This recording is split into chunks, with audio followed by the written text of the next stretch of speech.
So someone might be grappling right away with us delineating levels in heaven. Mm-hmm. So, but before we go much further, I think it's helpful to see that Dante understood that, right? And he puts a character in paradise, in Paradiso, to help us understand this, that there are different levels in heaven. So maybe if you want to talk to us a little bit about who he meets and how this conversation So takes early on place. in the first circle, so again we've got these levels and circles, and Dante is a realist about this. He realized there's divisions in all things, but the divisions are meant to be overcome and journeyed on.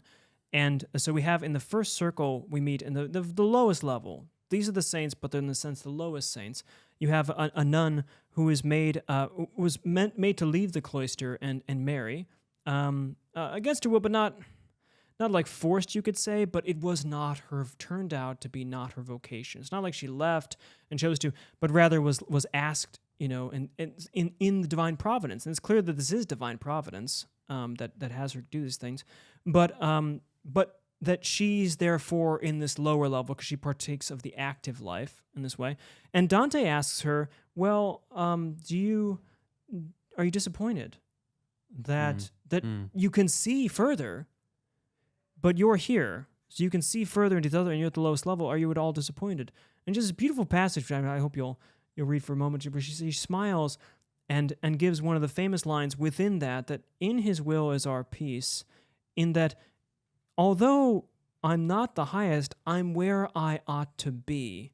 This is his will for me, and that is where I will find my ultimate rest. And it doesn't matter in a sense where anyone else is, but this is where he wants me and has chosen. There's this deep ordering principle about these levels that we're supposed to get a sense that God is the one who's in charge of the structure of not only the universe and the planets, but also our relation and gradations to him. And this character is Perdita, as I think her name is, Perdita.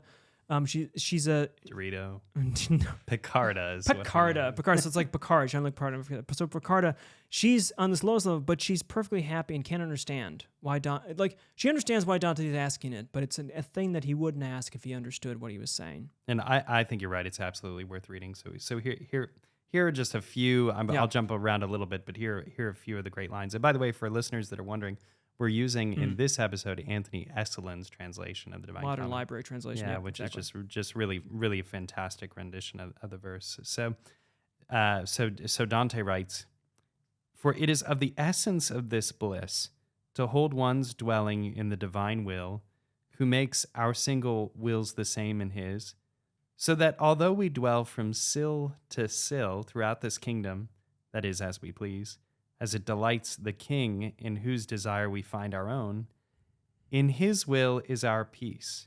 That is the sea whereto all creatures fare, fashioned by nature or the hand of God." This is such a great line and important spirit. There's so many spiritual insights in this, but here's one that you might think that your happiness is dependent upon something in you, that it's about you being the most. We talk about virtue and being the most excellent this, but here we get the other side of the coin, that actually happiness is a matter of being uniting of love. Love is uniting of wills, and so you need to unite to the willer, the lover of all, which is God, such that you wouldn't be happy, right, and in love in the highest sense if your will didn't conform to his. So if you were higher but it wasn't his will, then that wouldn't be happiness. Right. And Picarda cautions us. She says that if you desire a higher place, you actually sound a note of disharmony.